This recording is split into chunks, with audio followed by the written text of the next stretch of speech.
Assalamualaikum warahmatullahi wabarakatuh. Salam berbahaya untuk kita semua. Terima kasih kepada Bapak Suat Fikriawan SIMA selaku pembimbing mata kuliah Teknologi Keuangan Syariah, dan kepada teman-teman sekalian yang saya banggakan dan saya sayangi. Izinkan saya, Faradini Karisma Fahira, pada kesempatan kali ini saya akan menyampaikan materi mengenai mata uang dalam hukum Islam. Sebelum saya menyampaikan materi, saya akan mengenalkan kelompok saya, yaitu yang pertama ada Ekti Fandul Galang Wiguna dengan NIM 402200140. Yang kedua ada Dela Cahyanti dengan NIM 402200130.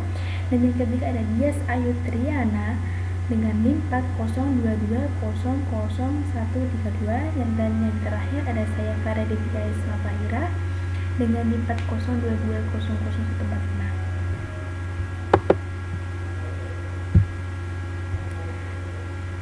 Ini adalah tema yang saya akan jelaskan, currency in Islamic law, atau yang artinya mata uang dalam hukum Islam.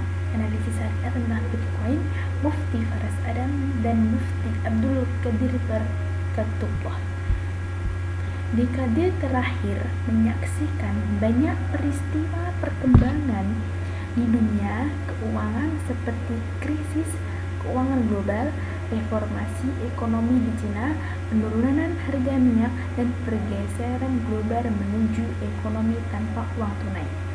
Digitalisasi ekonomi yang menghasilkan metode pembayaran inovatif merevolusi konsep intermediasi keuangan yang selanjutnya berkontribusi pada evolusi uang dan mata uang. Uang elektronik dikembangkan lebih lanjut ketika kartu pembayaran tanpa kontrak diterbitkan pada tahun 2008 di Inggris untuk pertama kalinya. Tahun 2008 juga menjadi saksi lahirnya Bitcoin, sistem pembayaran elektronik peer-to-peer yang samaran.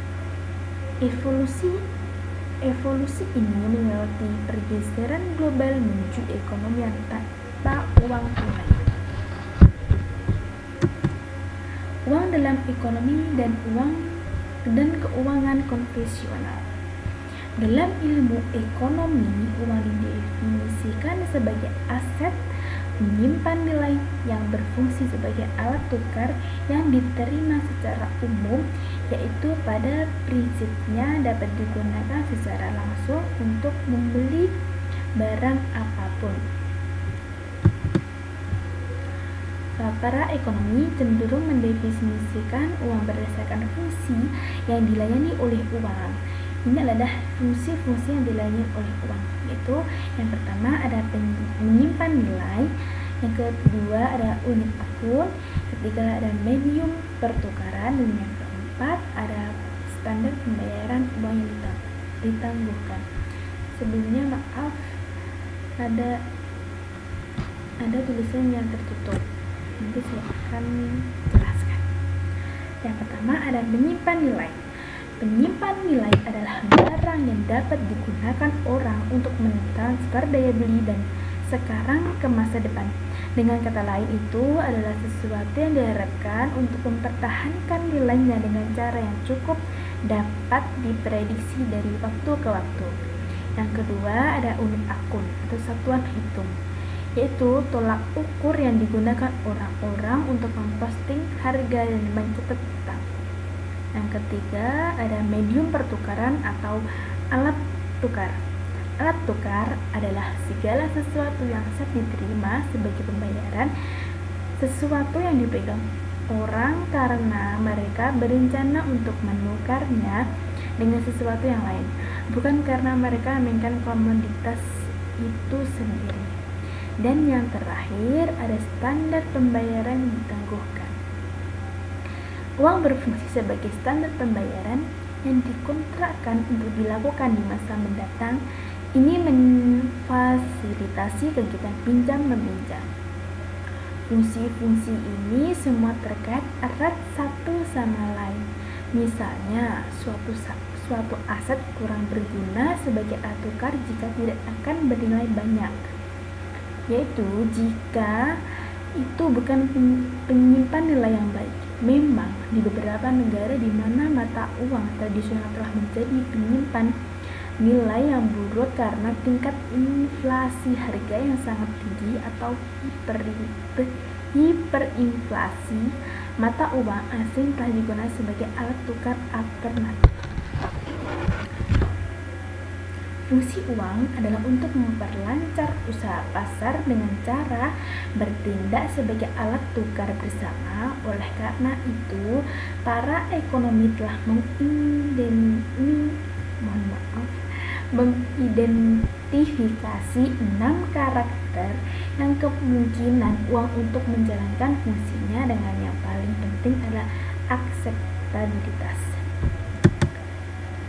Berikut adalah ciri-ciri uang, yaitu ada keberterimaan, divisibilitas, kemudian ada portabilitas, kelangkaan, daya tahan, dan yang terakhir ada stabilitas atau keseragaman. Keberterimaan, uang harus dapat diterima secara luas sebagai alat tukar. Sedangkan yang divisibilitas, yaitu uang harus mudah dibagi menjadi bagian-bagian kecil. Yang portabilitas adalah uang harus mudah dibawa. Kelangkaan, yaitu uang harus relatif langka dan sulit diperoleh orang. Dan kelima, daya tahan, uang harus mampu menahan kehausan banyak orang yang menggunakannya. Dan yang terakhir ada stabilitas atau keseragaman, yaitu nilai uang harus tetap relatif konstan dalam jangka waktu yang lama. Sekian dari penjelasan saya. Selanjutnya akan dijelaskan oleh Dila Cahyanti. Terima kasih. Baik, terima kasih. Saya akan melanjutkan presentasi yang sebelumnya dilakukan oleh teman saya Faradinka. Filosofi mata uang dalam Islam. Islam tidak mengakui mata uang sebagai subjek perdagangan, kecuali dalam beberapa kasus khusus. Mata uang tidak membutuhkan utilitas lain selain sebagai alat tukar. Tidak ada utilitas atau fitur lain yang diakui dalam satu unit mata uang ketika diperdagangkan untuk denominasi yang sama. Oleh karena itu, tidak ada ruang untuk menghasilkan keuntungan melalui pertukaran unit-unit ini secara bergantian. Setiap keuntungan yang diperoleh melalui perdagangan uang atau dari mata uang yang sama atau surat-surat yang mewakili mereka adalah bunga, oleh karena itu dilarang. Keuntungan yang sesuai dengan syariah dihasilkan ketika sesuatu yang memiliki kegunaan intrinsik dijual untuk uang atau ketika mata uang yang berbeda dipertukarkan satu untuk yang lain. Mata uang hanya berfungsi sebagai satuan pengukuran. Imam Al-Ghazali tahun 2011 menyatakan bahwa uang diciptakan untuk melayani sebagai standar antara aset yang berbeda. Faktanya dalam Al-Quran menunjukkan bahwa bangsa-bangsa sebelumnya juga menggunakan dirham atau koin perak. Imam Al-Bar menyatakan bahwa umat Islam pada era kenabian menggunakan dinar Romawi dan dirham Persia. Bahkan sepanjang sejarah Islam, mata uang yang berlaku di negara bagian itu berubah. Khalifah Abdul Malik bin Marwan memperkenalkan dinaran dirham Islam pertama pada tahun 76 Hijriah.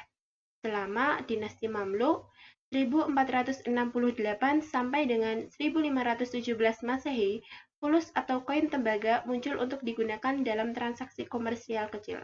Daya belinya sangat terbatas dan hanya untuk kebutuhan hidup sehari-hari. Di Kekaisaran Ottoman, uang dikembangkan lebih lanjut. Dinasti Utsmani menghasilkan mata uang bernama qaimah dalam bentuk uang kertas. Pada tahun 1914, Ottoman secara resmi menyatakan bahwa uang kertas adalah satu-satunya alat pembayaran yang sah yang diakui sebagai alat tukar. Selanjutnya, para ahli hukum Islam menyatakan bahwa mata uang terdiri dari dua jenis, mata uang alam dan mata uang adat. Pertama, mata uang alami atau tamankil. mengacu pada sesuatu yang awalnya diciptakan untuk digunakan sebagai alat tukar. Emas dan perak adalah contoh mata uang alami yang diciptakan untuk digunakan sebagai alat tukar. Imam Al-Ghazali 2011 mengacu pada emas dan perak sebagai mata uang alami yang Allah yang Maha Kuasa ciptakan bagi umat manusia untuk digunakan sebagai standar dan ukuran untuk menilai komoditas. Kedua, mata uang adat atau taman uruf adalah sesuatu yang dianut masyarakat sebagai alat tukar.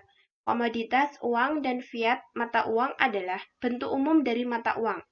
Mata uang alami memiliki ciri-ciri yang melekat yang membuatnya cocok untuk dijadikan sebagai uang. Oleh karena itu, para ahli hukum menyatakan bahwa ia memiliki sifat-sifat tamaniyah, intrinsik, atau ciri-ciri moneter.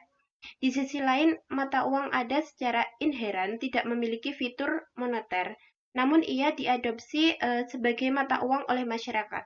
Mata uang adat seperti uang komoditas dan uang fiat tidak secara bawaan memiliki tamaniyah.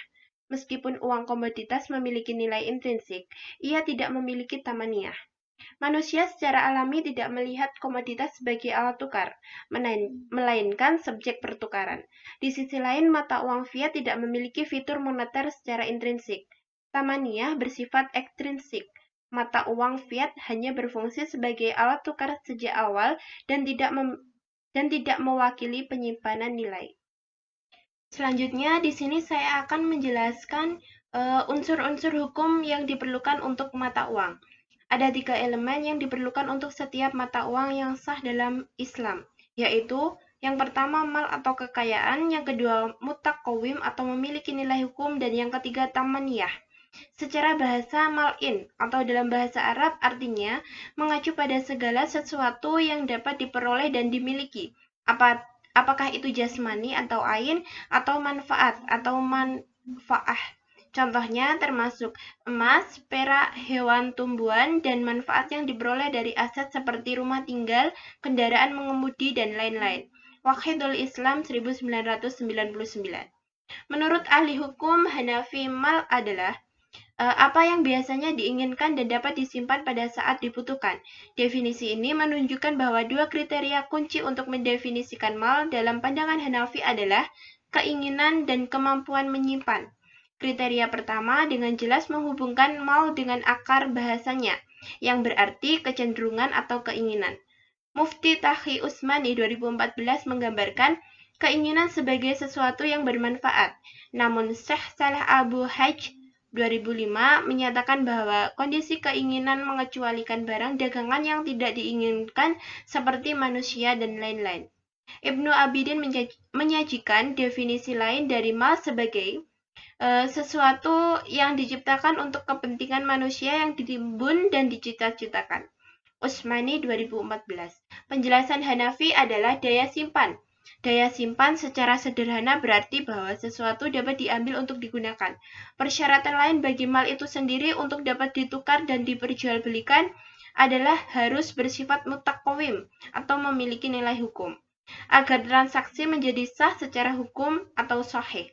Oleh karena itu, Ali Haidar 2003 menyatakan bahwa kriteria suatu barang yang dapat diperjualbelikan dan ditukar adalah tamawul dan taqawwum. Tamawul mengacu pada apapun yang digunakan sebagai mal. Taqawwum mengacu pada barang yang halal dalam syariah sebagai hasil dari dianggap berharga. Tamaniyah selanjutnya. Tamaniyah adalah mengacu pada sesuatu yang memiliki fitur seperti mata uang di mana dianggap sebagai alat tukar, unit hitung, dan penyimpanan nilai. Presentasi selanjutnya akan disampaikan oleh rekan saya, Dias Ayu Triana. Oke, di sini saya akan menjelaskan tentang berdirinya mata uang dalam Islam. Dari Syekh Abdullah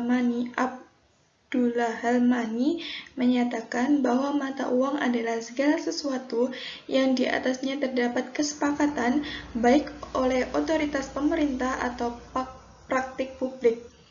Klasik utama menggunakan istilah ta'amulan, istilah ketika membahas pembentukan mata uang.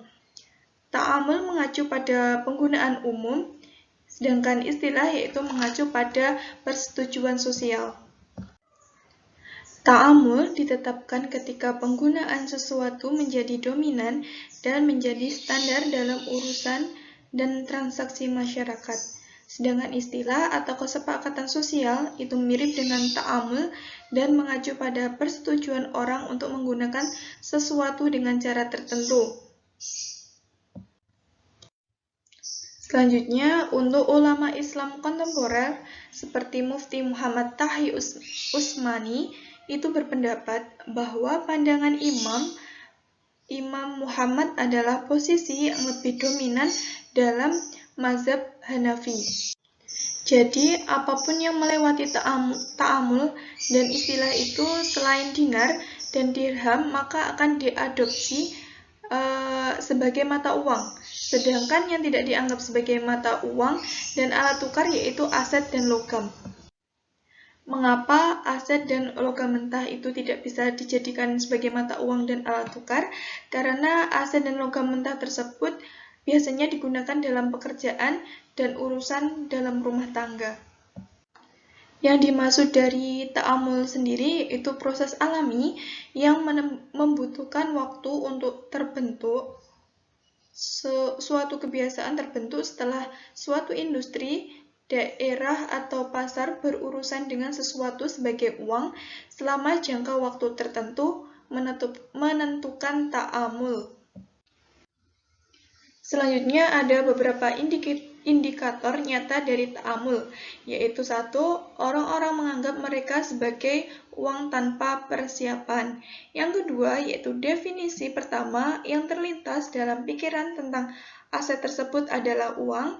Yang ketiga, yaitu tamaniyah menjadi sifat kedua dan sifat bawaan mereka.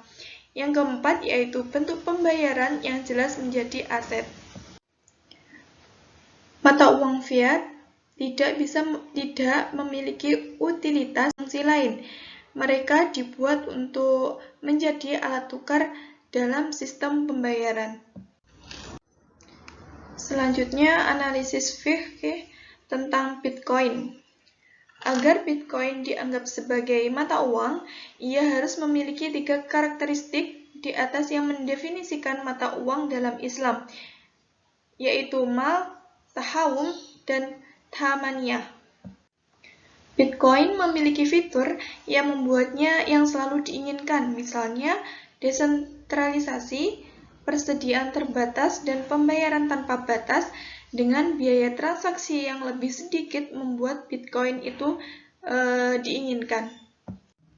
Hal ini mengakibatkan meningkatnya permintaan Bitcoin. Sehubungan dengan penyimpanan Bitcoin dikodekan dalam blockchain dan merupakan entry pada buku besar publik, kepemilikan seseorang dicerminkan oleh alamat Bitcoin individu yang dikreditkan dengan saldo. Dengan menimbang bahwa Bitcoin hanyalah angka dan entry pada buku besar publik, tidak ada bukti atau premis yang mewujudkan bahwa mereka melanggar hukum. Oleh karena itu, Bitcoin memiliki takawum. Dari segi tamaniyah, Bitcoin diciptakan sebagai sistem pembayaran peer-to-peer, yaitu akibatnya mereka didirikan kembali sebagai mata uang dan digunakan seperti itu. Menghasilkan istilah sosial sans-source dari awal sebagai mata uang di syariah. Bitcoin diciptakan sebagai alat tukar dan menyerupai gagasan mata uang alami. Jadi, Bitcoin memiliki kegunaan moneter dan orang-orang telah menetapkan nilai padanya. Nilai digambarkan oleh orang-orang saat mereka membeli, menjual, menerima, dan menukarkan Bitcoin untuk nilai dasar yang mendasari. Nilai sesuatu dapat dimanipulasi, dieksploitasi, dan berspekulasi. Selanjutnya, perkembangan teknologi di abad terakhir telah membentuk dan mendefinisikan kembali cara hidup kita.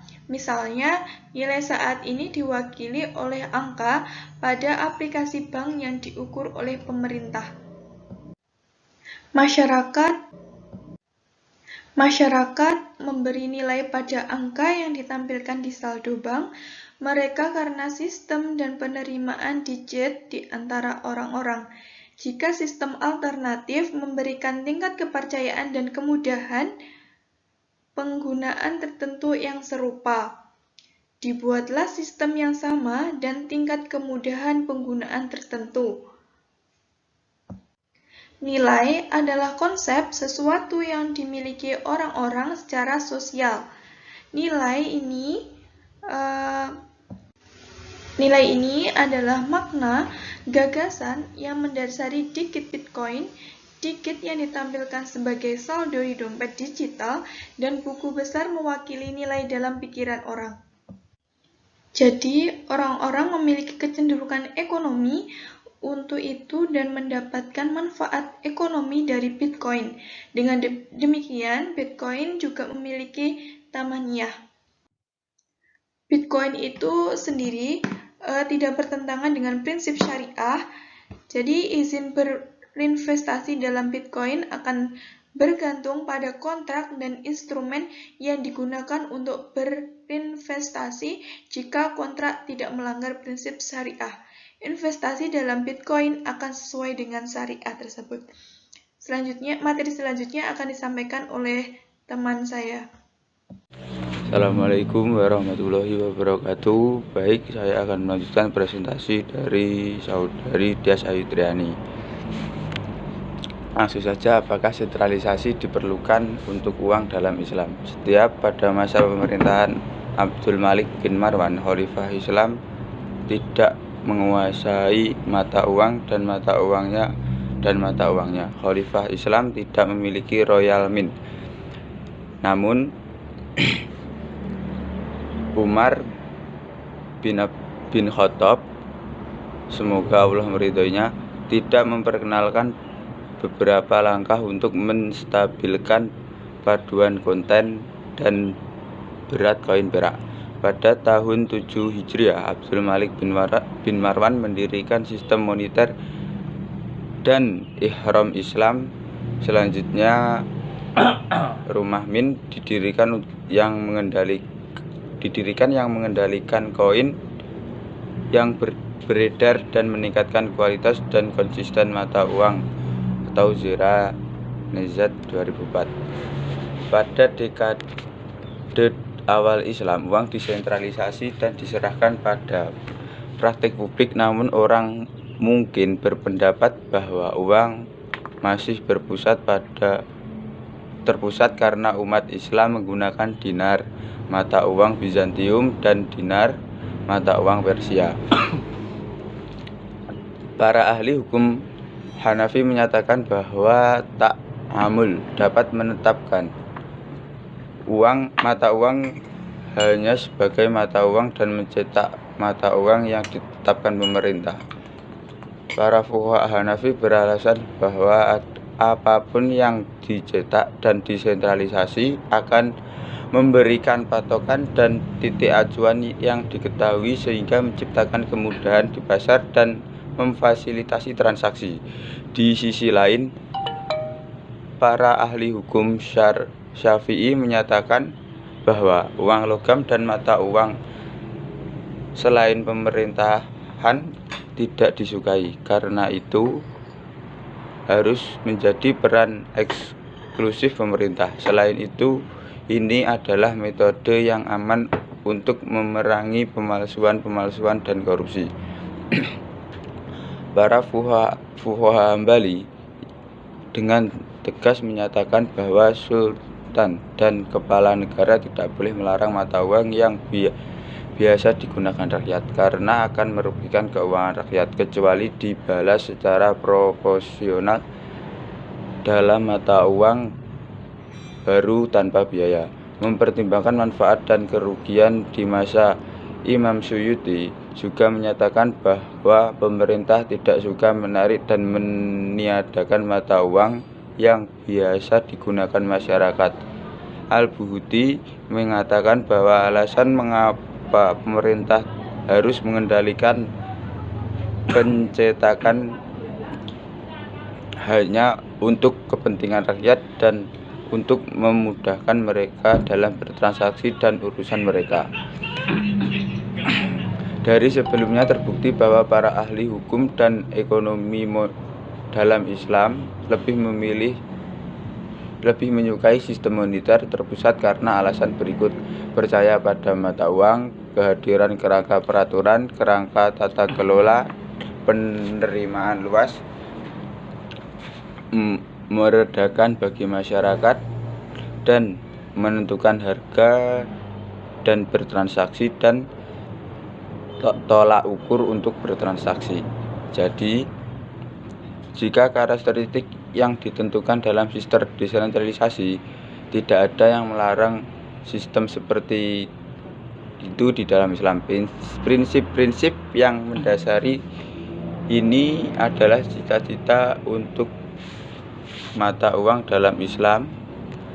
Pemerintah dan otoritas yang berkuasa akan menjadi yang paling efisien dan berperan dalam mencapai cita-cita ini. Dengan latar belakang ini, tampak para ulama klasik menyukai sistem yang terpusat. Namun kenyataannya Al-Quran dan Sunnah tidak mendefinisikan mata uang, melainkan menyerahkan kepada pemahaman umat dan kebiasaan masyarakat, sebagaimana disebutkan oleh Imam Ibnu Taimiyah, adalah fitur umum untuk aspek-aspek hukum yang cair, dinamis, dan dapat disesuaikan. Mengingat bahwa sistem terpusat tidak diperlukan, Syekh Abdul Alami menyatakan dengan demikian uang adalah apapun yang disepakati, baik oleh otoritas pemerintahan dan praktik publik. Dengan demikian, mata uang dapat ditentukan dengan sentralisasi dan desentralisasi. Jika sistem yang desentralisasi dapat memberikan manfaat yang serupa dengan sistem yang terpusat, media pertukaran dapat menjadi uang melalui praktik publik dan penerimanya yang luas. Sekian presentasi dari kami, banyak kurangnya mohon maaf. Wassalamualaikum warahmatullahi wabarakatuh.